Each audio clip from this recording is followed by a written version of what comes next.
गायत्री शर्मा। कश्मीर में पाकिस्तान परस्त आतंकियों ने एक बार फिर दहशत फैलाने की कोशिश की। करीब 4 आतंकियों ने जम्मू कश्मीर पुलिस के जवानों से भरी एक बस पर हमला कर दिया।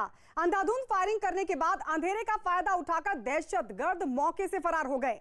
अब तक मिली जानकारी के मुताबिक इस आतंकी हमले में जम्मू कश्मीर पुलिस के 2 जवानों की मौत हो गई है, जबकि 12 जख्मी हैं। इस आतंकी वारदात के बारे में प्रधानमंत्री नरेंद्र मोदी ने जानकारी मांगी है, जबकि हमले को अंजाम देने वाले आतंकियों की तलाश जारी है। लेकिन बड़ा सवाल तो यह है कि किसके इशारों पर श्रीनगर में हुआ यह आतंकी हमला, किस आतंकी संगठन ने ली इस हमले की जिम्मेदारी और कहां रची गई थी इस आतंकी हमले की साजिश।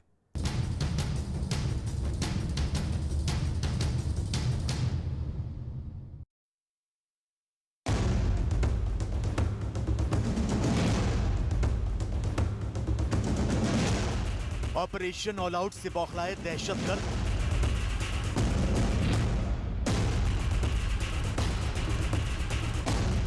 लश्कर का इशारा, सुरक्षा बल पर आतंकी हमला। जिस तरह भारतीय सेना चुन चुनकर आतंकियों का शिकार कर रही है, जिस तरह भारतीय सेना कश्मीर से आतंक का सफाया कर रही है, जिस तरह आतंकी संगठनों के कमांडरों को जहन्नुम पहुंचाया जा रहा है, जिस तरह नए आतंकी रंगरूटों की भर्ती पर लगाम लगाई गई, उससे पाकिस्तान में बैठे आतंक के आका बौखला गए हैं और बौखलाहट में एक बार फिर खूनी जिहाद का झंडा थामे हैवानों ने भारतीय सुरक्षा बल को निशाना बनाने की कोशिश की। श्रीनगर के जेवन इलाके में आतंकियों ने जम्मू कश्मीर पुलिस के जवानों को लेकर जा रही एक बस पर हमला कर दिया। खबरों के मुताबिक करीब 4 आतंकियों ने इस बस पर अंधाधुंध फायरिंग करनी शुरू कर दी। इससे पहले कि जम्मू कश्मीर पुलिस के जवान संभल पाते, आतंकी इस वारदात को अंजाम देकर मौके से फरार हो गए। जेवन एरिया में मैं इस वक्त उसी स्पॉट पे हूं जहां पे पुलिस की गाड़ी पे यह हमला हुआ, जिसमें 14 लोग घायल हुए थे, जिसमें से 2 जख्मों की ताब ना लाकर दम तोड़ बैठे। मैं आपको दिखाना चाहूँगा, समझा जा रहा है कि यहाँ पे एक मिलिटेंट था जिसने अंधाधुंध फायरिंग की इस गाड़ी पे, क्योंकि यहाँ पे सबूत ज़रूर है। ये आप देख सकते हैं, खोखे जो हैं वो यहाँ पे हैं गोलियों के, और ऐसा समझा जा रहा है कि यहाँ पे भी मिलिटेंट खड़ा रहा होगा, उसने अंधाधुंध फायरिंग की। उस साइड से मैं दिखाना चाहूँगा, कैमरा पर्सन से कहूँ कि वो आपको वो वाला साइड भी दिखाएं। ये रोड है और यहाँ पे एक मिलिटेंट शायद था जिसने अंधाधुंध फायरिंग की है, और बताया जा रहा है 2 साइड से फायरिंग हुई, यानी उस साइड से भी फायरिंग हुई और इस साइड से भी फायरिंग हुई। तो यहाँ से गाड़ी आ रही थी पापोर से और वो जेवन की तरफ जा रही थी, उसमें पुलिस के लोग सवार थे। यहाँ से एक गली है और समझा यही जा रहा है कि यहाँ से जो गली है वहाँ से भी मिलिटेंट भागे हैं, और यहाँ जो स्पॉट जहाँ पे एक कार्ट्रिजेस पड़ी थी गोलियों की, वहाँ से भी मिलिटेंट भाग निकलने में कामयाब है। समझा ये जा रहा है कि 2 से 3 मिलिटेंट थे जिन्होंने अंधाधुंध फायरिंग की इस गाड़ी पे, और उसके बाद इस स्पॉट से वो भाग गए। पूरे एरिया को कॉर्डन में लिया गया, कॉर्डन सर्च ऑपरेशन शुरू किया गया, लेकिन मिलिटेंट इस एरिया से भाग निकलने में कामयाब हुए थे। जम्मू कश्मीर पुलिस के मुताबिक इस आतंकी हमले की जिम्मेदारी आतंकी संगठन कश्मीर टाइगर्स ने ली है। यह हमला कश्मीर टाइगर्स ने अपने ओवरग्राउंड वर्कर की मदद से अंजाम दिया है। तो आपको बता दें कि कश्मीर टाइगर्स आतंकी संगठन लश्कर-ए-तैयबा का ही एक हिस्सा है। लश्कर-ए-तैयबा अब कश्मीर टाइगर्स के नाम से आतंकी वारदातों को अंजाम दे रहा है। करीब 1.5 साल पहले लश्कर के कमांडरों ने पाकिस्तान की मदद से इस आतंकी संगठन को बनाया था, जिसमें ज्यादातर युवा और ओवरग्राउंड वर्कर शामिल थे। इस वक्त मैं उसी स्पॉट पे खड़ा हूं जहां पे पुलिस की गाड़ी पे यह हमला हुआ। मैं आपको दिखाना चाहूंगा, ये वो रोड है जहां से गाड़ी आ रही थी, और अभी भी मैं आपको दिखाना चाहूंगा कांच के टुकड़े यहां पे पड़े हुए हैं, क्योंकि अंधाधुंध मिलिटेंट ने फायरिंग की इस गाड़ी पे। आगे से भी कांच टूटे थे, साइड से भी कांच टूटे थे। तो ये कहा जा सकता है कि मिलिटेंटों ने ये हमला गात लगाकर किया, एम्बुश लगाया था, और उसके बाद इस पुलिस की गाड़ी पे हमला हुआ और 14 पुलिस के लोग जो हैं वो घायल हुए थे, उसमें से 2 जख्मों की ताब न लाकर दम तोड़ बैठे, जिसमें एक असिस्टेंट सब इंस्पेक्टर और सिलेक्शन ग्रेड कांस्टेबल भी शामिल हैं। और मैं आपको दिखाना चाहूँगा ये किस तरीके का एरिया है। यहाँ पे लेन्स बाय लेन्स हैं और कहीं से भी मौका मिल सकता था मिलिटेंट को भागने का, और वैसा ही उन्होंने किया।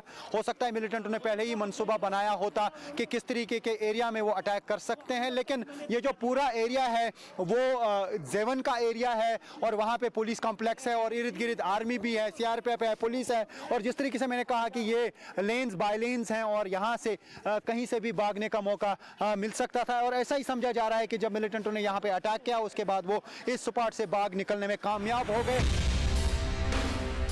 सोमवार को ही श्रीनगर के बाहरी इलाके में सुरक्षा बल ने 2 अज्ञात आतंकवादियों को ढेर किया था, लेकिन दिन ढलते ही लश्कर के प्रॉक्सी कश्मीर टाइगर्स ने सुरक्षा बल को निशाने पर ले लिया। अंधेरे का फायदा उठाकर आतंकियों ने जम्मू कश्मीर पुलिस की बस पर हमला बोल दिया, जिसमें 12 जवान बुरी तरह जख्मी हो गए। पाकिस्तान के कायर आतंकवादियों ने कश्मीर घाटी को फिर लहूलुहान करने की बहुत बड़ी साजिश की है।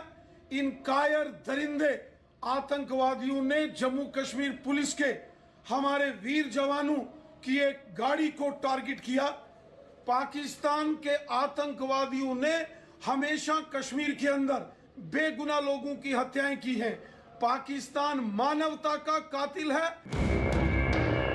वैसे ये पहला मौका नहीं है जब जम्मू कश्मीर पुलिस को आतंकियों ने निशाने पर लिया।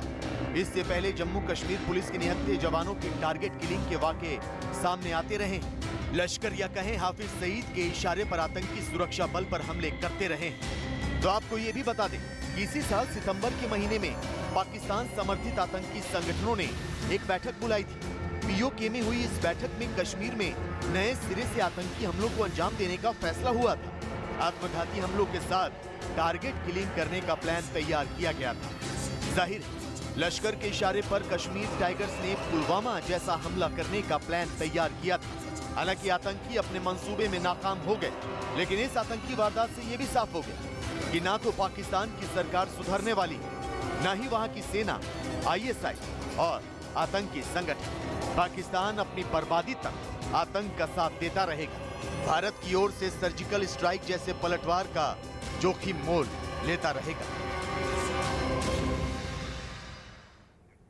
और इस वक्त सीधे हमारे सहयोगी रिफत अब्दुल्ला मेरे साथ लाइव जुड़ रहे हैं। रिफत, सबसे पहले तो आप ये बताइए कि अभी तक जो जानकारी आपने जुटाई है उसके मुताबिक अपडेट क्या है, किन परिस्थितियों में इस हमले को अंजाम दिया गया? देखिए गायत्री, जिस तरीके से मैंने स्पॉट पे बताया किस तरीके से मिलिटेंट आए हैं, बताया जा रहा है यही कि 2 जगह पे मिलिटेंट स्पॉटेड थे और उसके बाद जब वहाँ से गाड़ी आई, बताया जा रहा है पांपोर से ये गाड़ी आई थी पुलिस वालों को लेके। उनको जेवन जाना था पुलिस कॉम्प्लेक्स में और अंधाधुन मिलिटेंटों ने फायरिंग की और उसके बाद वहाँ से भाग निकलने में कामयाब हुए। जिस तरीके से मैंने कार्ट्रेजेस भी दिखाई बुलेट्स की और वहाँ पर पड़ी हुई थी और उस गली से भी मिलिटेंट थे जिन्होंने फायरिंग की और उसके बाद उसी गली से वो भागे हैं और दूसरी गली वहाँ पर ही थी। तो पूरा मनसूबा बनाया गया होगा कि किस तरीके से अटैक करना है। लेकिन जैसा मैंने कहा कि ये जो एरिया है पूरा, वहाँ पे आर्मी की भी इर्द गिर्द प्रेजेंस है, CRPF की है, SSB की है, पुलिस की है और साथ ही इवन BSF की का भी वहाँ पे उसी एरिया में कैंप है। तो ये कहा जा सकता है कि सिक्योरिटी का एक बड़ा एस्टैब्लिशमेंट है वहाँ पे और ये सिर्फ 5 किलोमीटर की दूरी पे है। जो बादामी बाग मिलिट्री कंटोनमेंट है, आर्मी कंटोनमेंट, वहाँ से 5 किलोमीटर की दूरी पर ये एरिया है। तो अब देखना होगा किस तरीके की स्ट्रैटेजी अपनाई जाएगी। लेकिन लगता है कि पिछले 2 दिनों से या 3 दिनों से मिलिटेंट हमला करने की कोशिश कर रहे थे क्योंकि इनपुट समझा जा रहा है कि थे सुरक्षा बलों के पास। और साथ ही 2 दिन पहले बांडीपोरा में भी अटैक हुआ था, उसमें भी 2 पुलिस के लोग मारे गए थे और आज ये अटैक सबसे बड़ा अटैक समझा जा रहा है क्योंकि 3 साल पहले हालांकि इस तरीके के अटैक्स इस एरिया में हुए हैं, पांथा चौक के एरिया में, लेकिन 2018 के बाद ये पहला ऐसा अटैक है जो पुलिस की बस पे हुआ है जिसमें पुलिस को नुकसान हुआ। ठीक है रिफत, लौट रहा आपके पास, लेकिन इस बीच ये भी बता दें कि संसद भवन पर हमले की आज 20वीं बरसी और आज से 20 साल पहले यानी 13 दिसंबर 2001 को दुनिया के सबसे बड़े लोकतंत्र के मंदिर यानी कि संसद भवन पर आतंकियों ने हमला किया था। इस हमले के दौरान हुई अंधाधुंध फायरिंग में कई जवान शहीद हुए थे। हर साल 13 दिसंबर को इन शहीदों को याद किया जाता है, लेकिन आज ही के दिन आतंकियों ने श्रीनगर में जम्मू कश्मीर पुलिस की बस पर हमला किया। ऐसे में सवाल उठता है कि क्या संसद हमले की बरसी पर आतंकी किसी बड़ी वारदात को अंजाम देना चाहते थे? क्या पाकिस्तान परस्त आतंकी संसद भवन पर हमले की 20वीं बरसी पर खूनी खेल खेलना चाहते थे? ये सबसे बड़ा सवाल है क्योंकि आज ही के दिन 2001 में संसद पर हमला हुआ था और आज 20वीं बरसी है और ऐसे में श्रीनगर में इतना बड़ा हमला जिसमें 2 जवान शहीद हो गए, कई जवान जख्मी हुए हैं। बड़ा सवाल खड़ा होता है कि क्या आज के दिन खूनी होली खेलना चाहते थे आतंकी? रिफत लगातार हमारे साथ बने हुए हैं। ये बड़ा सवाल रिफत आज के दिन उठेगा क्योंकि आज ही के दिन 2001 में संसद पर भी हमला हुआ था। तो क्या आज जो श्रीनगर में आतंकी हमला हुआ है उससे उसको जोड़कर देखा जा सकता है? देखिए, ये तो सुरक्षा बल ही कहेंगे, लेकिन जिस तरीके से कश्मीर टाइगर्स नामी एक संगठन ने रिस्पॉन्सिबिलिटी कबूल की है, अब पुलिस जो है इस मामले की पूरी तह तक जाएगी, क्योंकि इससे पहले भी 2 दिन पहले एक अटैक हुआ था बांडीपोरा में। वहाँ पे भी 2 पुलिस वालों की जान गई थी उस अटैक में, वो भी पुलिस पे अटैक था। आज भी पुलिस पे अटैक हुआ। आखिर क्या है इस चीज़ के पीछे, किस तरीके का मनसूबा था, कैसे वो वहाँ पे पहुँच गए, और बताया जा रहा है संख्या 3 या 4 भी हो सकती थी, ऐसा समझा जा रहा है। तो ऐसे में अब पुलिस इस मामले की इन्वेस्टिगेशन की जाएगी कि कैसे वो वहाँ पे पहुँचे, किस तरीके का मनसूबा था, वो डिटेल सामने आ जाएंगे। लेकिन जिस तरीके से आपने कहा कि पार्लियामेंट अटैक के 20 साल पूरे हुए हैं, हो सकता है कि वो भी एक लिंक इसके साथ जोड़ा जा सके। मिलिटेंट अपनी प्रेजेंस दिखाना चाहते हैं इस मौके पे, हो सकता है ऐसा भी मुमकिन है। लेकिन यहाँ पे चूंकि लगातार पिछले 30 साल से या 31 साल से मिलिटेंट से रिलेटेड एक्टिविटीज़ हो रही हैं, काफ़ी सारे अटैक्स हुए और लगातार इस तरीके की कोशिशें की जा रही हैं। हालांकि एंटी मिलिटेंसी ऑपरेशंस भी जारी हैं। सुबह भी एक ऑपरेशन हुआ और पुलिस ने कहा कि 2 मिलिटेंट उस ऑपरेशन में मारे गए। इससे पहले भी काफ़ी सारे ऑपरेशन अभी तक हुए, तो 150 के करीब जो है 1 जनवरी से लेकर अब तक मिलिटेंट मारे जा चुके हैं। लेकिन काफ़ी जगहों पे मिलिटेंटों ने जो है हमले किए और उसमें पुलिस, सीआरपीएफ या आर्मी को नुकसान पहुंचा है। तो लगातार इस तरीके की घटनाएं यहाँ पे घटती हैं और एंटी मिलिटेंसी ऑपरेशंस भी जारी हैं, लेकिन मिलिटेंट भी कहीं ना कहीं अपनी ठीक है। रिफत, लेकिन मुझे ये बताइए, क्योंकि आप तो स्पॉट पर भी मौजूद थे और वहां से आपने जो सुरक्षा बल है उनसे भी जानकारी जुटाई होगी। हम देख रहे हैं तस्वीरों में कि बस पर क्या सामने से हमला किया गया था, मतलब आतंकी बस के सामने आए थे, उसके बाद इस पूरी आतंकी हमले को अंजाम दिया गया था?